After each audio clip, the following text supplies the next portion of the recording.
Okay, this is a Q&A for Sam here. Now, he is a private person, so some of these he may not answer just out of necessity. So don't get offended if your question doesn't get answered. There are constraints on what we can and cannot say when we're talking about Sam here. So, but I'm gonna we gotta jump to Kayla's question first, though. She says, "What's your favorite childhood memory? How many cigs have you smoked today?" A lot. Quite a few. As far as my favorite childhood memory, I really don't know. I don't have a whole lot of memories that just immediately stick out to me as particularly fond. Not that I don't have good memories from my childhood, I certainly do, but I don't know, that's tricky. I don't know, I can remember a couple when I was, working my first job that were pretty entertaining, but I don't know, I guess nothing really sticks out to me. Your first job. My first job, I don't know, like Punching a fucking dog in the face. No, none of that. It's more of like being treated as like a useful human being. Was being like someone recognizing, I have skill. I have a useful skill, and I'm a useful human being. Is nice. Maybe like having a Christmas with the company, not the company, the business, the people I was working with was a pretty good one. What's the next one? Are you gonna start from the bottom, or are you gonna start from the top? Oh my god. There's some odd ones here.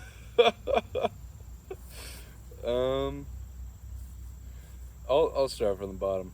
What are your core principles you try to uphold on a daily basis?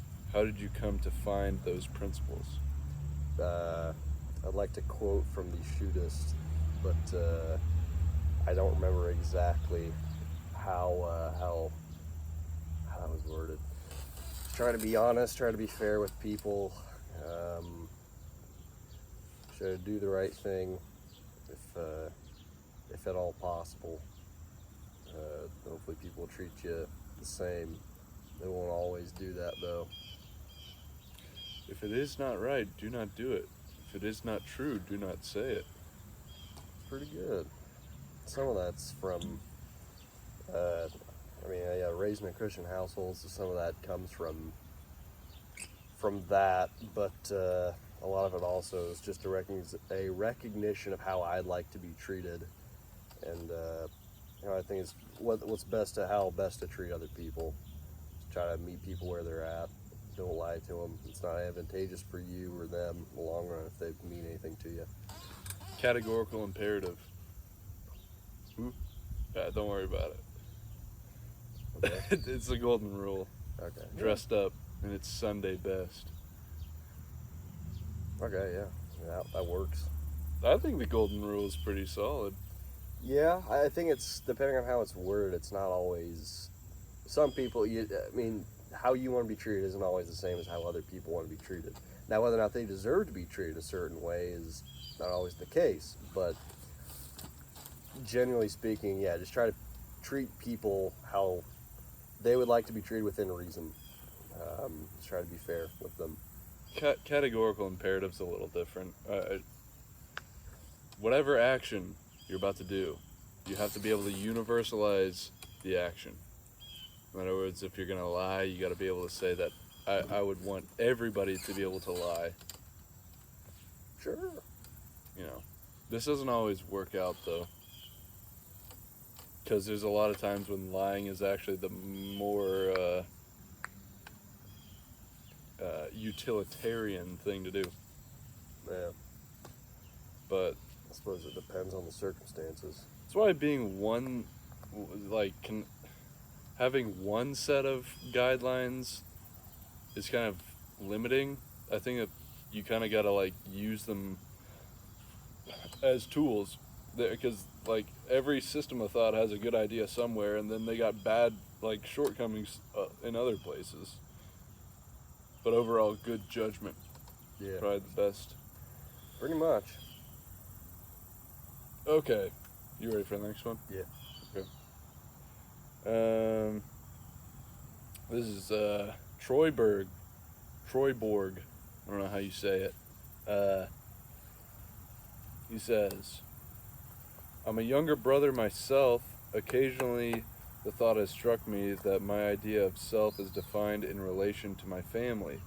Maybe it's natural given that you're older, or maybe because you're appearing on Silas's channel, but you strike me as a touch more reserved than your brother.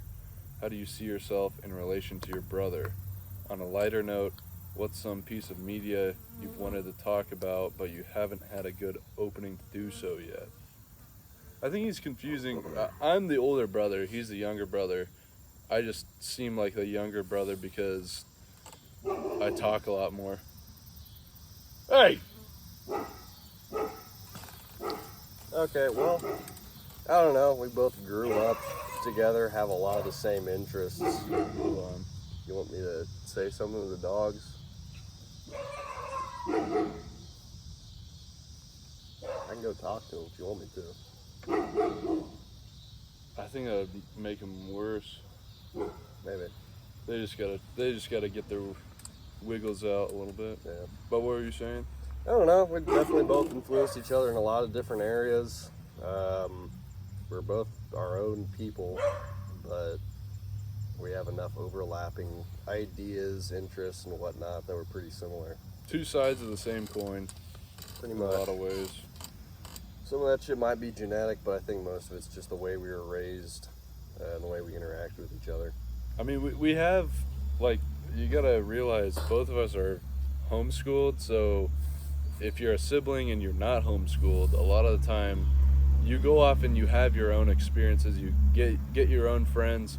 Me and him basically have all the same experiences. We've worked most of the same jobs together on the job. We've done a lot of things together, and so you can't help but be similar and have, when you have most of the same experiences, you can't help but be pretty similar. But you know, we are different people, and so there's different outcomes, I guess. A piece of media I've wanted to talk about. Well, for the longest time, I've had this idea of creating a video comparing the similarities between, I'd say Monty Walsh's, not Monty Walsh, Jack Schaefer's Shane, both the book and the movie, and comparing that to Clint Eastwood's Pale Rider, because fundamentally the way they're structured and much of the same plot structure is identical.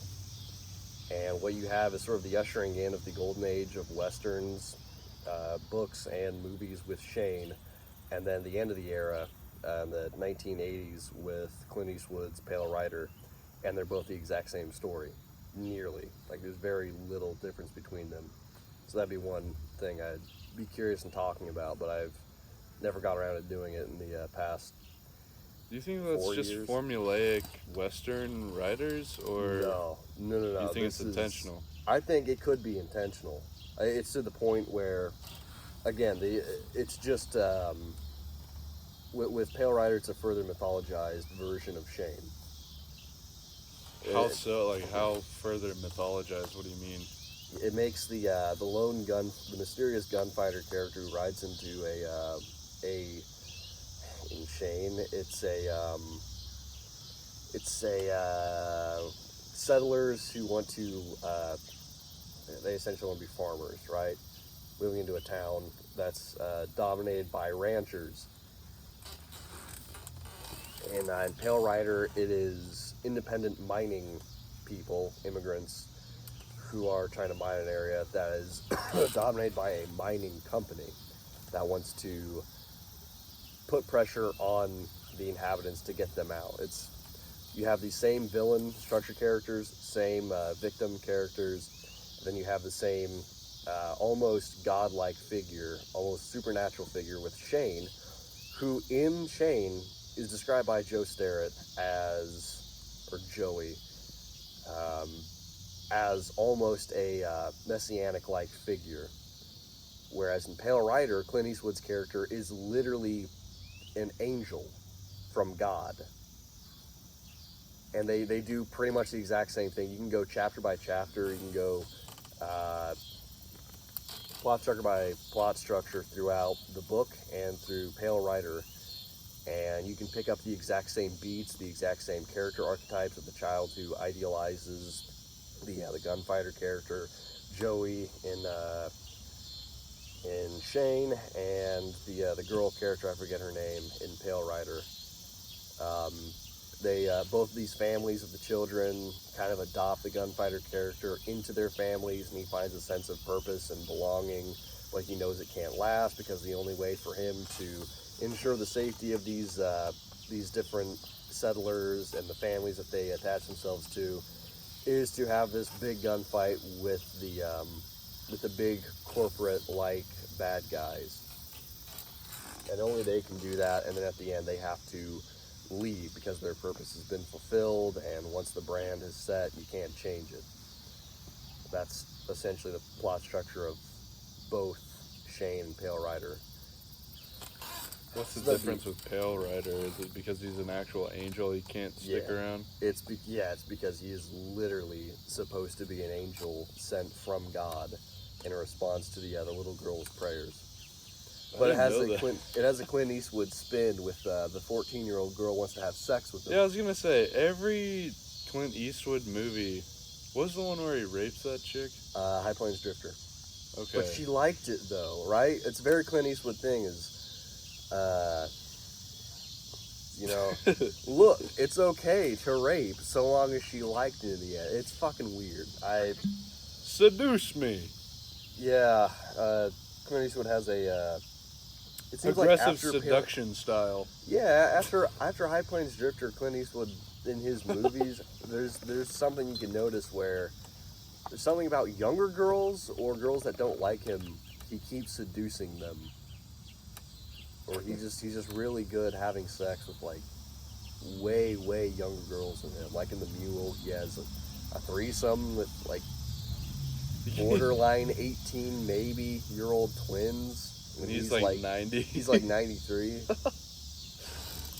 I guess Clint Eastwood is famous for this quote. This generation's so soft, they have to use Viagra, not me. So anyways, that'd be one topic I'd be interested in talking about, but that's, kind of went all over that. So what's the next question? Next question is, can I get some of that coke? Yeah, you need some chew. I need some coke. You start, coke. I got that long horn. Yeah, shit that won't deteriorate in your pocket. Cheaper. In your opinion, who is the greatest emperor? This is one I've thought about for a while because it's been up for a bit. I think without dispute, I'm not super well versed in many emperors, but I'm pretty confident in saying Palpatine. Sheev Palpatine was the greatest emperor. I mean, a man who can overthrow an entire system of government which has existed for upwards of 5,000 years, destroy an entire sect of supernaturally powered individuals, and then control the entire galaxy, right? And even after he's dead, he had contingency plans to come back to life to reshape the empire afterwards. Without a doubt, it has to be Sheev Palpatine. Yeah, that's pretty good. It's all geopolitical. Yeah. He represents the. Yeah. Anyway. Okay. What was the main thing that he used to overthrow the Republic to issue in his empire? The central banking systems. Oh my god. Unified banking structures with the CIS.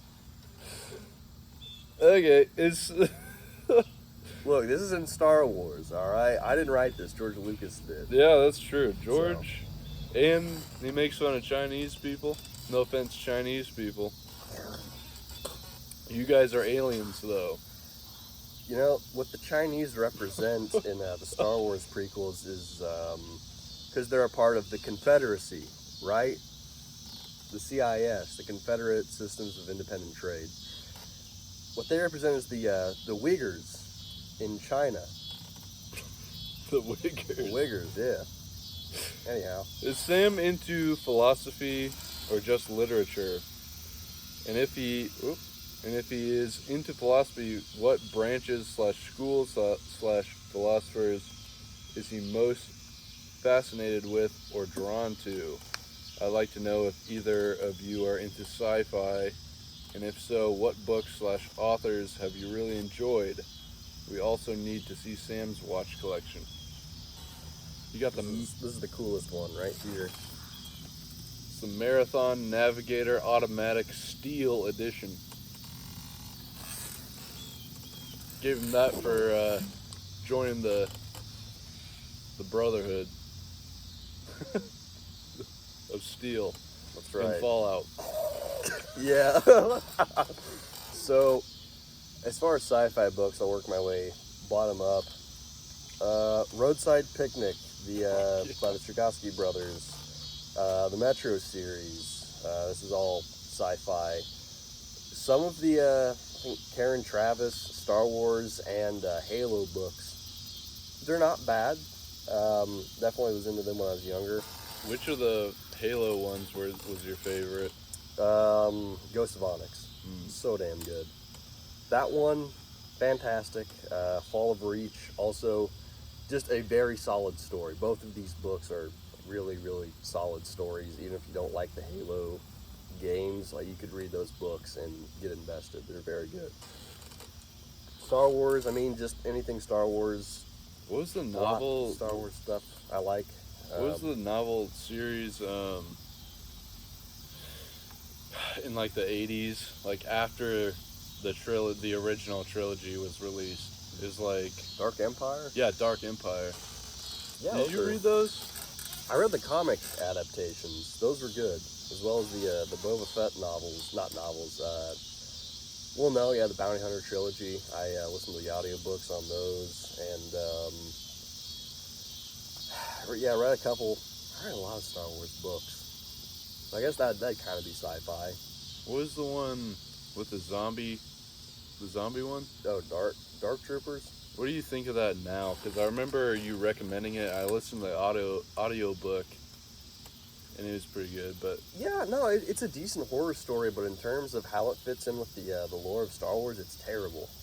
Like, it makes no sense. Like, just randomly, spoiler alert for a book that came out in 2008 that's non-canon to the new Star Wars lore, but really shouldn't have been canon to begin with. Han Solo and Chewbacca are a part of this. yeah, They're just randomly thrown in there. they're thrown in there so you have an immediate connection. The But thing literally is, it's like nothing outside halfway of it. through the book they pop up.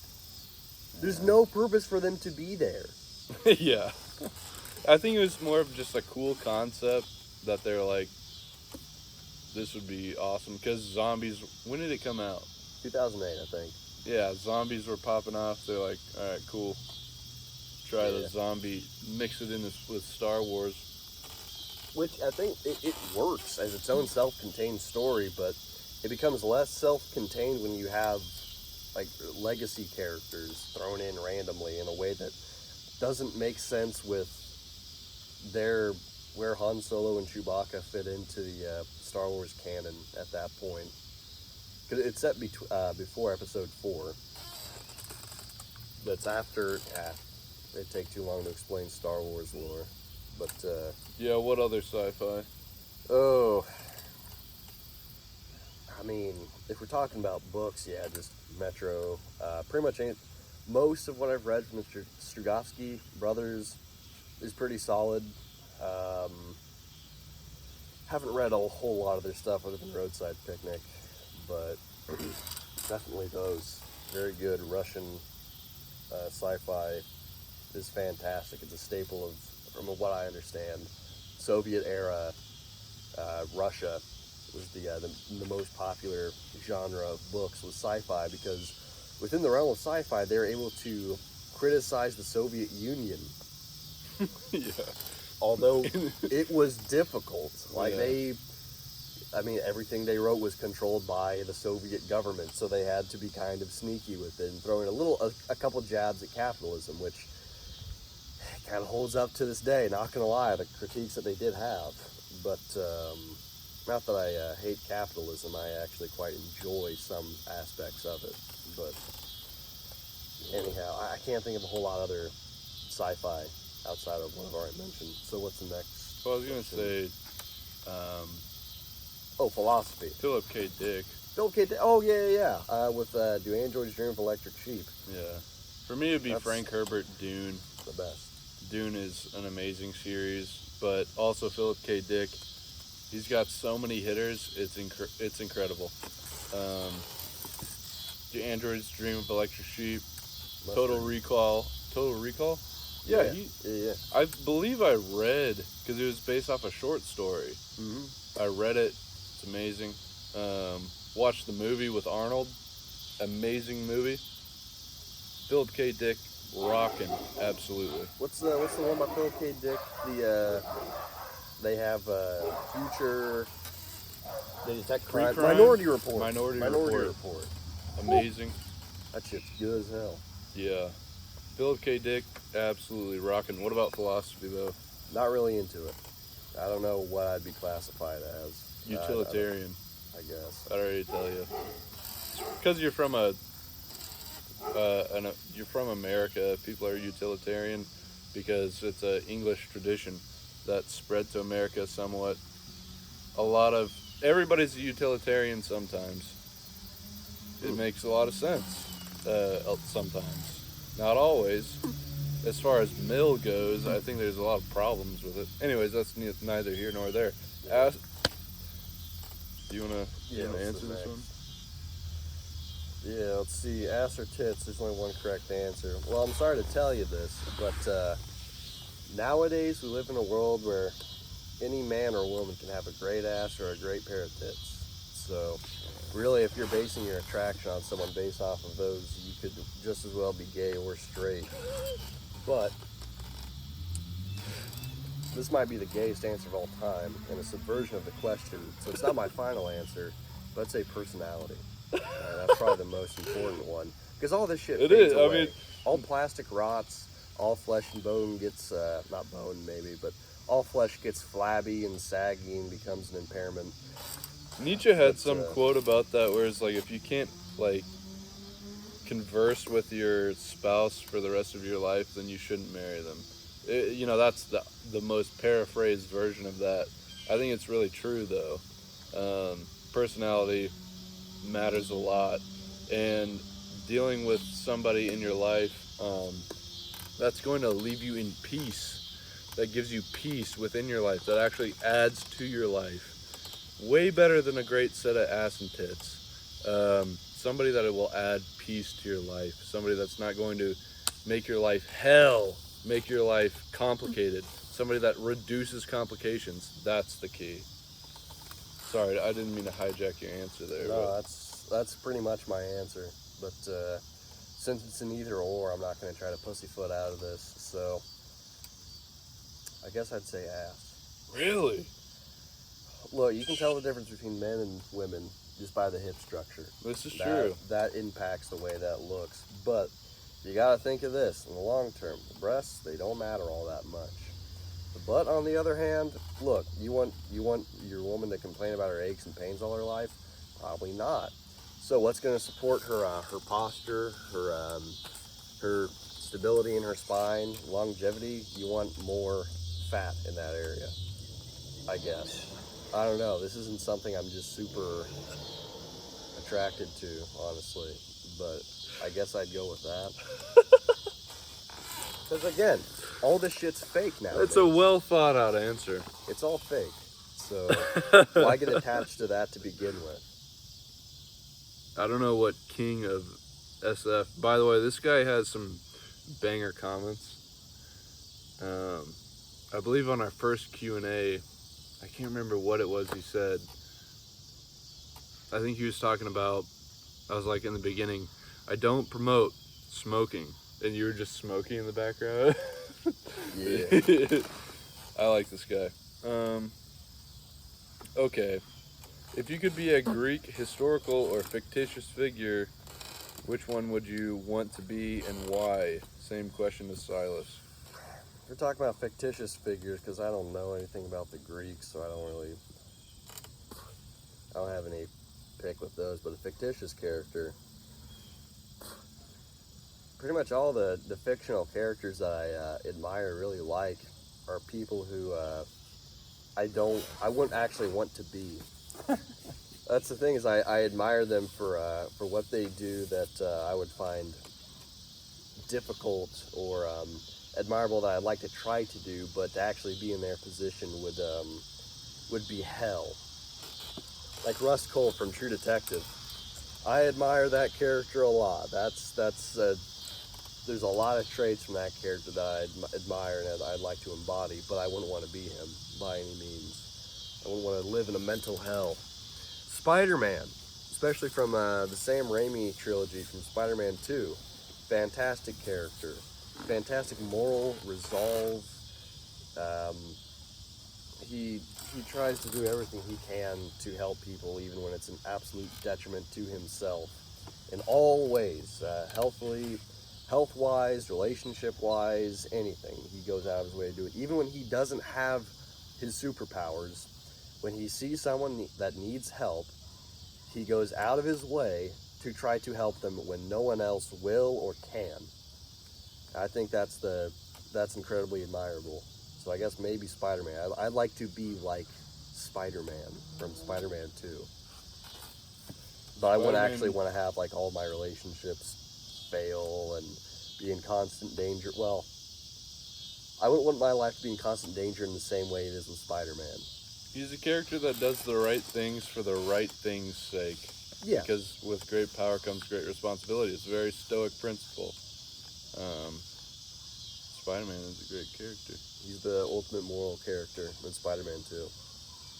It's the ultimate moral story. For me, Greek character, probably Odysseus. Although, just probably because I'm rereading the Odyssey right now.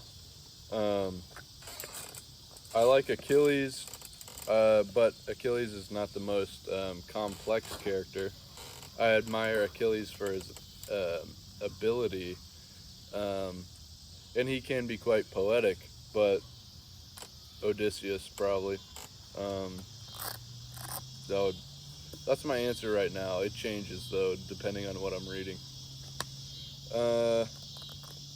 I'm gonna jump to this one by Ivar Ivanich. What was the one before it though? You said travel? No. The answer to the traveling question, probably not. Sorry. That was by Patho Word. Thank you for the question. What does Sam think about Nietzsche's famous quote, "God is dead"? I'm not really into This is Nietzsche. by Ivanovich. I'm not really into Nietzsche, and I don't really fully understand the full... I've heard him tell me what exactly was going on in that quote, but I don't know. I couldn't give you a good answer, honestly. I think, from what I understand of it, is how the most of society kind of acknowledges that God's probably not real, or that... I think it's a question of... Or something. I Well, with Nietzsche, it's like he's precursor to postmodernism, which is like he's asking the question. Or he's not asking the question. He's saying this is a problem because now we don't have a sense of objective truth, whereas before God supplied that sort of need that we had as humans to have some sort of essential grounding, some sort of objective grounding within reality. But if we lose this idea, then everything is kind of chaos. He says it's like falling in all directions at once. What do you think about no sort of objective source of truth? It's uncomfortable at first, but you get used to it. You get used to it, you just try to do your best. Yeah, I mean, what else can you do? Yeah. Somebody asked me the other day if I had ever had a existential crisis, to which I answered, yeah. In the same way that I've thought about suicide every time I hold a gun, Or every time I think about, I could kill myself every time I'm on the highway. I could just drift into the other lane and be like, yeah, I could. Uh, yeah, I could be dead like right now if I wanted, but I'm not going to. Existential crisis. Yeah, maybe it's all meaningless, but I'm hungry right now. Let me go grab a sandwich. There's things to do out here, guys. I mean, you were gifted with this opportunity to live. Now, just because it sucks sometimes doesn't mean that. And if it's all meaningless, I don't think it's meaningless, but if it's all meaningless, I think it's, first of all, I don't know. Do you think it's meaningless, Sam? I mean, in terms of an objective meaning, yeah. Okay. It doesn't exist. But is that an argument against life? No. Yeah. We're pattern-seeking creatures. We try to see patterns even when they're not there, and the same goes for meaning. It's just an aspect of our biology, our neurochemistry. Not to get all Rick and Morty on you, but so to try to find purpose in your life is only natural. Yeah, Nietzsche would say we're addicted to meaning. Well, yeah, I don't think he's entirely wrong with that. People get depressed when they don't have a job. Think about a dog that doesn't have a job. They get depressed, they get fat. Yeah, I've seen a lot of that. A lot of dogs get depressed. They end up barking at everything and trying to bite people, and yeah, it's not good. Not good for dogs. So having some sort of idea of what your purpose is might be a good thing to have. Otherwise, you end up engaging in activities like binge eating, watching television shows which will make you feel something, to cry or whatever. Somebody left a comment on my video saying that he likes to binge watch shows and cry and jack off. So in other words, he's trying to feel something. He's abandoned an idea of meaning in his life. So for people like this, I would say it's absolutely essential that you find some sort of meaning to your life. Now that could be anything, almost. But the first thing that you should do is find an activity. Find something to do. That's the first step into finding a purpose, is actually doing something and not just filling up your life with things that will make you feel emotions. This is like in Blade Runner, the mood box. Yeah, mood organ. I don't think it's healthy. I think that you gotta find some natural means to feeling things. You gotta do something. I think that's the first step to finding a quote unquote purpose, is fucking do something. Yeah, pretty important. Anyways, next one. Book recommendation, says Seth Caldwell. I kind of went over this in one of the other Q&As right off the top of my head. Blood Meridian, No Country for Old Men, Shane, Monty Walsh, I'll do Android's Dream of Electric Sheep, Roadside Picnic, the Metro series, In the Distance. Let's see, there's some more. The Job. The Job? Yeah. What's that? It's a book by a retired New York police officer. Really good. Really, really good book. True stories. Probably true stories. Steve Osborne's the writer. He's funny. He's very funny. A lot of funny stories in that. Let's see, what are some other good ones? The Conspiracy Against the Human Race. If you like True Detective Season 1, Russ Cole's philosophy will make a whole lot of sense once you realize that book has inspired his philosophy. If you want to kill yourself, maybe don't read that one. But let's see. There's The Shootist. Great book. Lonesome Dove. Another great book. Let's see. Empire of the Summer Moon. fantastic book on the Comanche tribe. Oh, I probably better stop there. There's plenty of other good books. A lot of books by Cormac McCarthy, post Suttree, I'd say. Suttree and then go forward. He has a lot of good books. What's the next question? Luke Vincent, Luke Vincent asks, when reading and being deeply involved in the ideas of the book, how do you retain and organize the information to call upon in your videos? I think this is more tailored towards you. Yeah. I think rereading helps a lot, but also annotating, taking notes, and things will just pop up in your head where it's like things will just naturally click with something within you, and these things are the most naturally absorbed, are the things that in a way you already know, but it's been expressed to you in a way that is organized, and so it makes more sense when you read it. Those things stick in my head really well, and that's how I would do that, I guess. They're just in here. What about you, though? Yeah, I mean, if something really sticks out to me, I might write it down. Yeah. Otherwise, if I really retain it, then I just retain it. But yeah, there's some things that I'm like, wow, that's really cool. I'll write that down. But that's about it. Okay, Justin Goldberg says, if you were only able to read one book for the rest of your life, what would it be? Maybe Lonesome Dove. It covers a whole lot of issues with the human condition. It's just a fantastically written book. All the characters are engaging, interesting. So You got the journey motif. Yeah, It's an epic. It's great. So probably either that or Metro 2033. Some of the same reasons. I just really like those.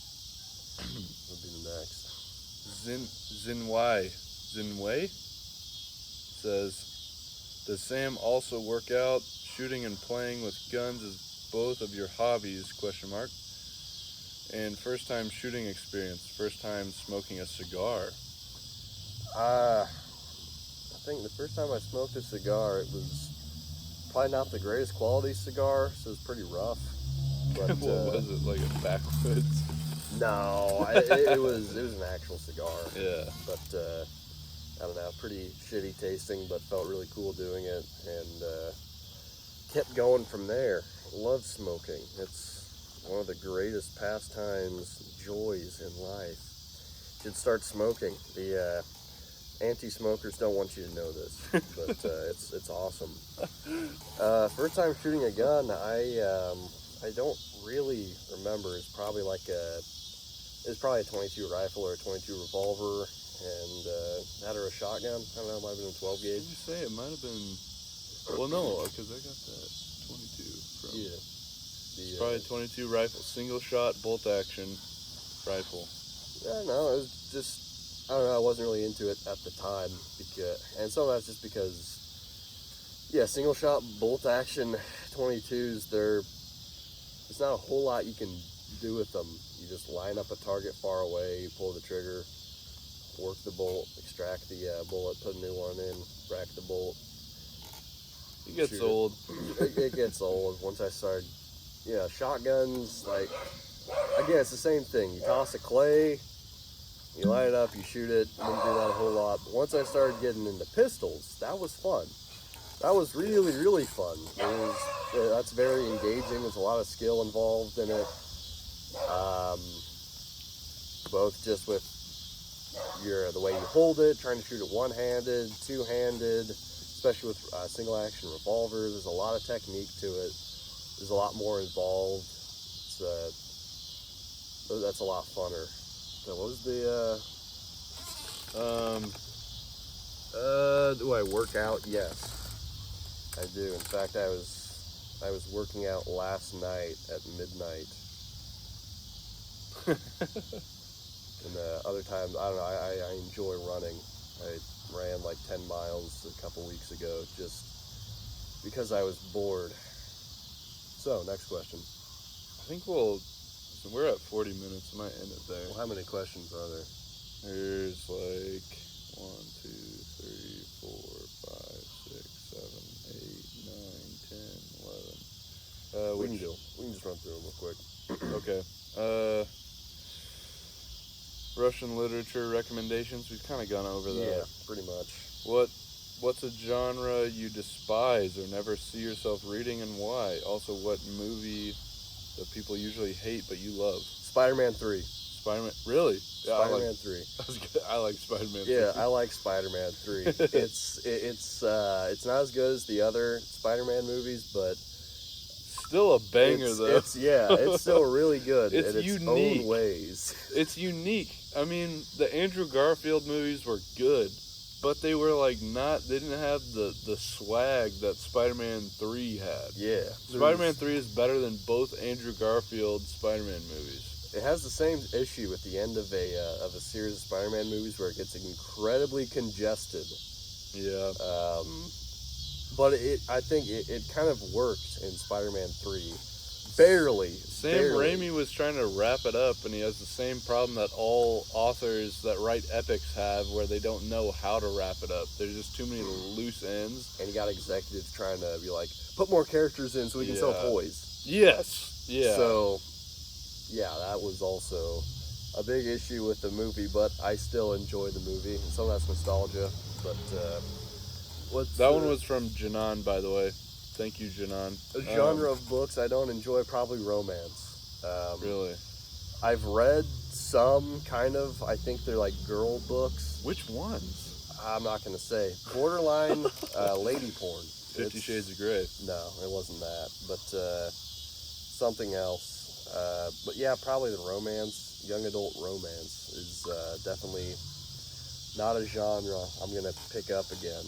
I was fucked in the head at the time when I was reading that. I was like, God damn, man, these Cormac McCarthy books are so grim. I need to, like, reset my brain from reading these. So I picked that up from a friend of mine. I was like... You read some slop instead. Yeah, I was like, I'm going to read The Road next. Yeah. Bonbon Candy, excuse me. She's asking about sci-fi. We already talked about sci-fi. Yeah. Thank you for the question. Scott Tottenham, why do you think so few guys read compared to ladies? Best parenting strategy / tactic your parents used on you that you'll definitely use yourself if you ever have kids? I don't plan on having kids, but if I do, knowing when to discipline your kids, when not to, tailoring a punishment for the disobedience, and explain why what they did was wrong. At some points, they're not going to understand that, and you just got to punish them anyway so they know if there are consequences for their actions. You said, what do you think? Why do you think read? Yeah, guys read. I think some of it's just because I think girls also don't read all that much. Some of them do when they're younger. I think as you get older, you get more responsibilities. It becomes more difficult to read because you're worried about so many other things in your life. So being Plus, able there's to so many other things trying to like get your attention nowadays. I think it's hard for people to remove their eyes from the screen and actually engage with something that doesn't immediately grab, like, fire neurons in your brain. You actually have to do the work to get that response, whereas you can just sit there and mindlessly watch something. Yeah, there's that too. So what's the next one? Dusty Allium. As a Bengali Hindu, we worship mainly goddesses. We have gods too, but I feel we women hardly pray for ourselves, but for the family, even for world peace, but never us. Is it because our gods are goddesses, or we know the end? I feel our Constitution gives us bare minimum everything. A personal prayer not going to change much. Do you think Nietzsche was an old crybaby, or he did wrong and he knew it? or he has no one who would pray for his well-being. He was not a Hindu, I know. So he said God is dead. He sounds sad too. If he was if he was a woman, would he say the same? That's a lot. Was Nietzsche a sad crybaby? I think this one might be addressed. I'll take the lead on this one. I don't know anything about it. I don't know where to start with that. I don't know where to end. I'm not a Hindu, or I'm not a... I don't know much about Hinduism, so excuse my lack of knowledge. As far as but I will speak on what I think I have some idea about. Was Nietzsche a sad crybaby? To some extent, yes. I think he was. I think that he feels that he was underappreciated during his time, which he was. Since then, he's influenced the entire 21st century. Like Melville, he did not live to experience this. And he writes a lot about being about aristocratic morality and how it's different from slave morality. And he advocates for the aristocrats. This means he thinks he's an aristocrat. Undoubtedly, if you advocate for something that you are not, doesn't happen much. Chances are he thinks he's an aristocrat, but he did not fully realize this in his life. I think that this left him a little jaded and a little misanthropic. That being said, that's a broad overstatement about Nietzsche. It's hard to say anything on face value about Nietzsche. I really can't do it. So anything I say on here, take it with a grain of salt. There's a lot to learn about Nietzsche. I wouldn't say that he was a sad crybaby. In a lot of ways, he writes the gay science. It means the joyous science, the happy science. He is a happy guy. He's very Dionysian. That's what it's about. It's about being happy. It's about enjoying. It's about when you lose meaning, because he feels like, you think about Nietzsche doesn't believe in God. He thinks that there's a happy way out of this that doesn't lead to a nihilistic outcome. Okay, Nietzsche's a complex guy, so I can't say a whole lot, but that's all I got for that one. Earth Eating Angel asks, are you in a position now that you always expected to be in? Like, is your current job the one you always wanted? Are you pursuing your hobbies and interests to the fullest?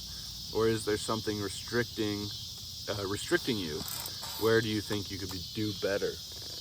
I didn't always want to be in the job I'm in right now, but I have for a long while now, and it's definitely aligned with a lot of the things that I want to do or who I want to be. So, very happy about that. Pursuing my extracurricular activities, yeah. Still enjoying hobbies and whatnot. Some of them align with my job.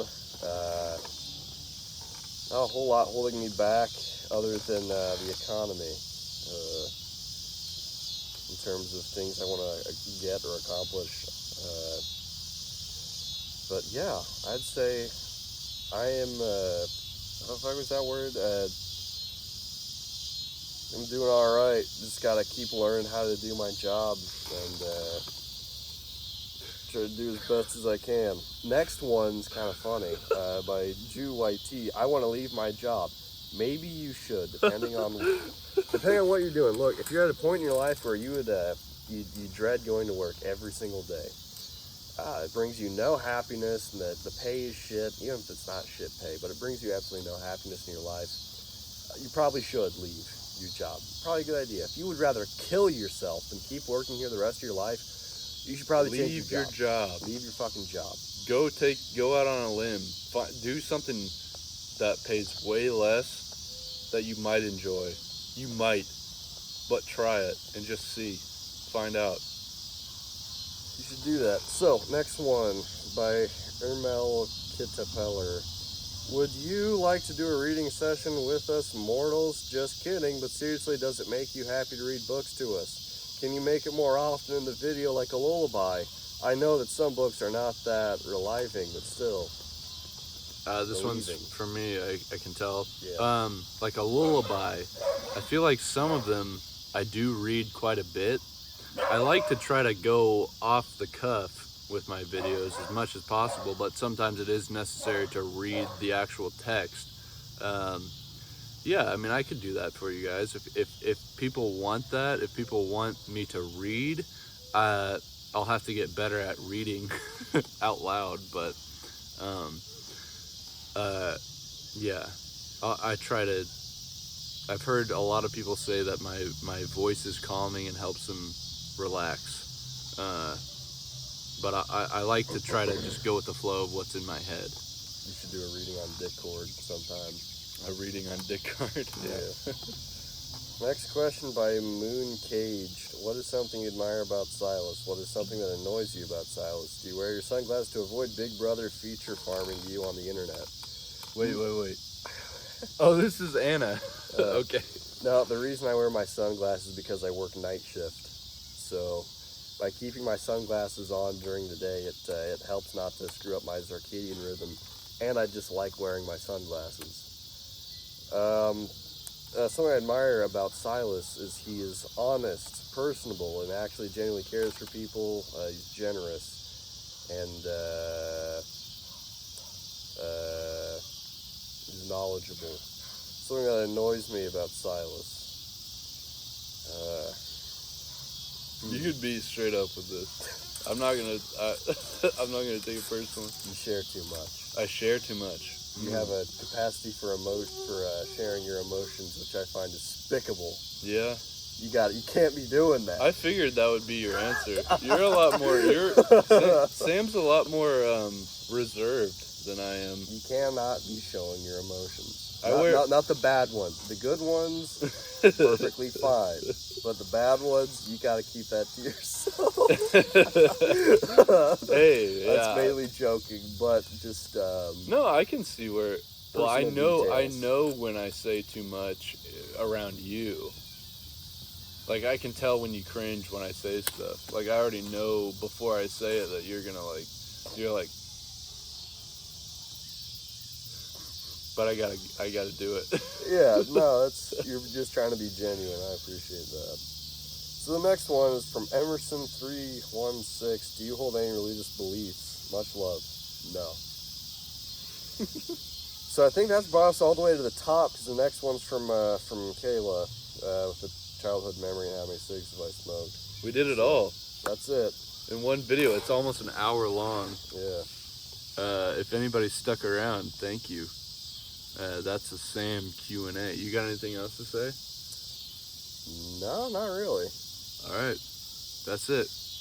Goodbye.